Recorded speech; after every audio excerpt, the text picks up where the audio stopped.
Hey everyone, hope you're all having a nice day. OT Dude here, and I want to talk about OT school accreditation. So when you're looking for occupational therapy schools to apply to, or you're in the middle of applying, or even if you got accepted to an occupational therapy school, one thing that you should definitely research is if the school is accredited. Why? Because from my understanding, and I may be wrong about this, but if you guys know, let me know in the comments. If you graduate from a school that is not accredited, then you probably won't be able to sit for the NBCOT or the Occupational Therapy Board exam, in which case you won't be able to get licensed and practice as an occupational therapist. This may change, but that's my understanding of how accreditation and occupational therapy schooling works. And the process of researching for OT school accreditation is actually pretty simple. Let's hop on over to the screen. So here I am on the ACOTE school directory. ACOTE stands for the Accreditation Council for Occupational Therapy Education. Here on the website, I'll post a link in the description. It says here the Accreditation Council for Occupational Therapy Education, or ACOTE, of the American Occupational Therapy Association is officially recognized as the accrediting agency for entry-level education programs for the occupational therapy and occupational therapy assistant in the US and its territories. So this is basically getting to the source of how to find out if a school is accredited. Once you hop onto this website, there's two ways to look up school accreditation. Basically, you can look it up using their directory, and that's my recommended method. But you should also know that they also have a PDF or a download link for basically a list of the accredited schools based on the current, like whenever you're looking at it. And schools get accredited based on a cycle and there's no one set due date. Say it's not like December 31st for like all the occupational therapy schools. And that's because schools apply for accreditation like at different times. Let's say me, OTDU, wanted to start an occupational therapy school, for example, and I apply and today is February 1st. Well, I go through an application process and the date that I applied to become accredited, my hypothetical occupational therapy school would start on, say, February, beginning of the year of 2022. But another established school, let's say in another part of the country, would have a different date based on when they started their accreditation application. So that's why you'll see that accreditation dates and kind of their like last looked at date and when they're due for recertification is different for every single school. But at any given time, let's say today is February 1st as of recording, certain amount of schools are accredited. And I'd say just go off of that, whether schools are currently accredited, and just go off that. If you go on the ACOTE website and you click on schools, there's a ACOTE program status definition. This is just helpful to know. So for applicant, it means that the applicant programs are new educational programs that have submitted a letter of intent to seek ACOTE accreditation. However, they are not accredited yet. Candidacy status means that the program meets the requirements for candidacy status, and the plans and resource allocations for the proposed program appear to demonstrate the ability to comply with the ACOTE accreditation standards. The proposed program may admit its first class of students according to an approved timeline. The program must have a pre-accreditation review, complete an initial on-site evaluation, and be granted accreditation status before its graduates will be eligible to sit for the National Board for Certification in Occupational Therapy, or NBCOT, exam. So what I think this means is that they're moving along in the process. Candidacy status has moved along more. However, I don't think students will be able to sit for the NBCOT until they've finally been granted the accreditation status. So that's the one you want to look for, because the accreditation status means that the accreditation review process confirms that the program is in substantial compliance with the standards. When you're applying for an occupational therapy school, though, the schools to avoid are probably the ones that are on probationary accreditation status and inactive status. And you can go ahead and pause this video if you want to read over this. And the same with inactive status. But the terms, I think, are pretty self-explanatory of what the accreditation statuses are. And also the layout and how the website is rendered may look different by the time you visit it, say sometime in the future, but hopefully it'll be pretty similar, right? On the main ACOTE website, once I hover over schools, on the drop down there, there's a school directory. I'm just going to click on that. And they right away start listing schools, right? Hopefully you've decided what degree level you want to pursue. Really quickly, I'm going to go over basically, you have basically your OT and your OTA. When we describe the term occupational therapy practitioner, it encompasses both occupational therapists and occupational therapy assistants. They both are practicing occupational therapists, but occupational therapy has kind of a larger scope of practice, and they have a little bit more in terms of what they can do in their scope of practice with their clients and their patients compared to occupational therapy assistants. And that's not to say that one is better than the other. Occupational therapy assistants, I'll refer to them as COTAs, help support the staff, just like how you think of nursing, right? Nurses don't do everything, say, in a hospital. They have nursing assistants or CNAs or care partners to support them, right? So we're all part of the same team, and they play different roles. Okay, so that leads to the question, well, why are they having doctorates then? If Jeff, you said that OTs can start practicing as masters, and why is there an OTA bachelorette? One thing to know is that basically the occupational therapy, at least the last time I looked at it, is moving towards basically a bachelorette for an OTA COTA entry-level practice, and also a doctorate for occupational therapists entry-level practice. So what that means is the associate's degree is getting phased out for OTAs, and the master's degree is getting phased out for OTs. And this is something similar to our physical therapy programs, which have done this already, and also nursing, which is also moving in that direction, where I think there's some talks about how they want to move it from an associate's program to a bachelor's program for nursing for entry-level practice. But I think that's still up for debate. I'm not sure. I'm not really following as much the nursing world in terms of the schooling, but that's one thing to look out for. So does that mean you shouldn't apply for a master's program if, they're moving towards a doctorate? No, not at all. If you basically attend a associate program as an OTA or a master's program for OT to become those occupational therapy practitioners, by the time you graduate, you will be able to practice. The term is grandfathered. As long as you pass your boards, despite whatever degree you got, as long as it allows you to sit for the boards at that time, you will still be able to get licensed and get grandfathered in from whatever degree you got at the time you got certified and you passed your board exam. It's just that for the future students, they're going to want to take those programs. And let's say that it's like the year 2027 and you're watching this video, it'll probably not be as less relevant because you might not even see this on the list anymore. So back when I was looking for occupational therapy school, I basically looked at an OT master's program because I already had a bachelor's degree from my undergraduate.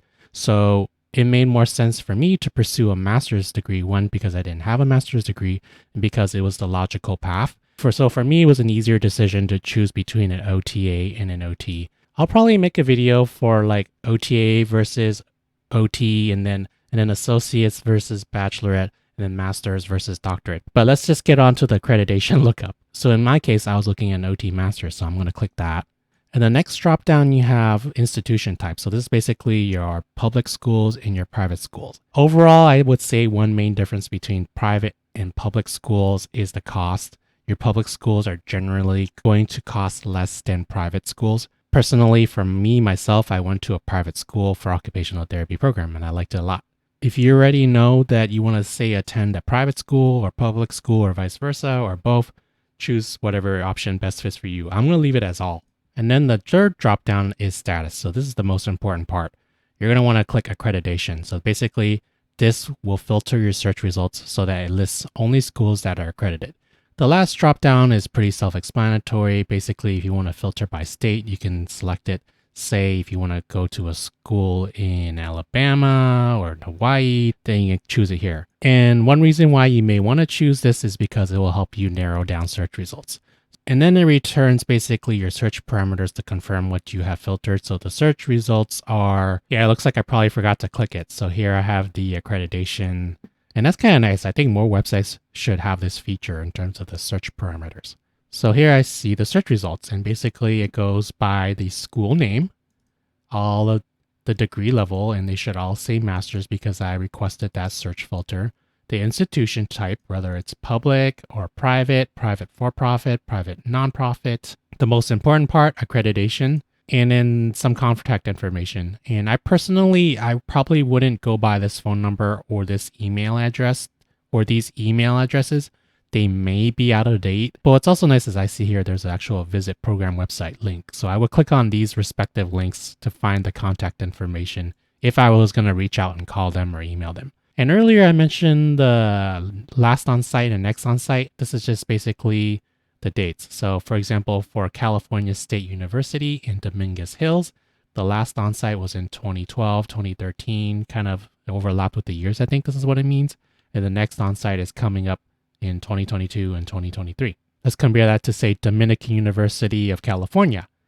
Their last on-site was 2019, 2020, so a little bit more recent. And the reason why maybe the next on-site is so soon, say 2 years later versus here where it's much later, is because here it says in the description, the program is in the process of transitioning to the entry-level doctorate degree. Please contact the program for further information. And what I recommend for you all if you're looking for schools and researching schools, whether it's on paper or digitally, to start like a spreadsheet and make it kind of look like this directory in the search results. Lists like the school, obviously, the degree level, whether it's accredited, the contact information, and maybe the URL so that you can quickly hop on the school website via the link that you paste into, say, another cell box. Rather than basically having to do a Google search every time, it's just going to save you a lot more time and make you more efficient when your list, say if you're interested in many schools, even like out of state, your list can become really overwhelming really quickly. And one tip I would give for occupational therapy students is to basically, if you're already organized, great, but to stay organized or create a system from the very beginning, even though it's more work in the very beginning, by being organized throughout the whole process, it's going to save you a lot of time, decrease your stress, and reduce the amount of errors and frustration, no matter what it is, whether it's researching schools, for a school project, for an exam, whether you're studying for the board exam, whether you're applying for an occupational therapy job. This kind of skill carries on from the moment you're looking to become an occupational therapist to the moment you're even like advancing your career as an occupational therapist. So yeah, it's pretty self-explanatory. And I think one advantage of going through this process and looking up the school accreditations through the ACOTE website and the search directory is the fact that it actually lists the description of what's going on with the accreditation. So like, for example, with Dominican, the program is in the process of transitioning to the entry-level doctoral program. That's not to say that it's a bad school or anything. They're basically transitioning and they didn't offer their doctoral degree up until this point. Now let's compare that to, say, this school, Loma Linda University Health. They have a OT master's program in their private nonprofit school. And then their status actually says accreditation inactive. Okay, so what does that mean? Well, they have a next on-site pending, like either this year or the next. And it says here that the program is placed on accreditation inactive status effective as of August 6, 2021.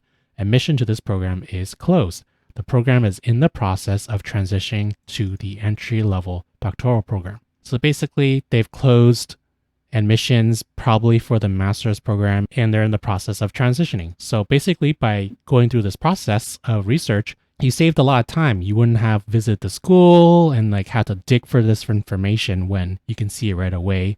And you can say eliminate it as of this year, 2022. But let's say next year, or by the time you get to this video, or by the time you do this research, this would have changed and this school would have been, say, accredited and active. One other tip I would say is to keep your options in terms of the schools that you'd be willing to go to.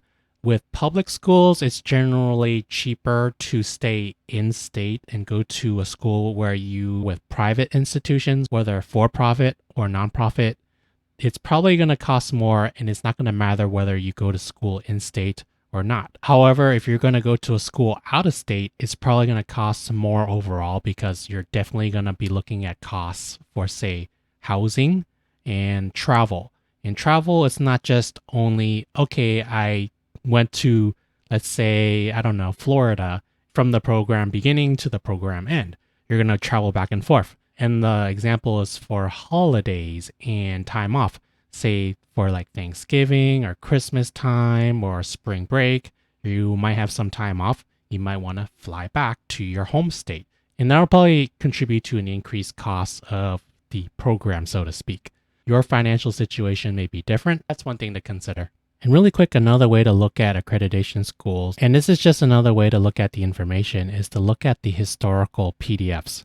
So if you scroll down, you click on historical lists of accredited programs, say for last year, 2021. And this is basically a document that is more like a master directory that contains all of the schools, a little bit more old school. And I guess you can print it out. However, it's 24 pages long, but you can download it to your computer and be able to quickly look through all of the information all at one time. So say here for Alabama, there's this one school. Arizona, there are these 3 schools. In Arkansas, there are 1, 2, 3, 4, 5 schools. So that's really cool because it's a quick way to look at state schools or what schools are out there and whether they are accredited or not. And if you're really interested in the topic about accreditation in general, once you go on the ACOTE website and you click on schools, there's a link here for degree mills, which is a term I've never heard of, and it's really interesting. And they have a Q&A that redirects to an external website regarding degree mills and the FAQ around that. So when you're researching occupational therapy schools or deciding on what occupational therapy schools to apply to, I remember when I was doing it, it can be very overwhelming. But by being very organized from the very beginning, I think can be very helpful in just breaking it down into simple steps. And one place to start looking is whether the school is accredited. Hope you found this video helpful. My name is Jeff, the OT Dude. If you found this content helpful, please give it a thumbs up and consider subscribing to get more occupational therapy content on your YouTube. Thanks for watching and have a nice day.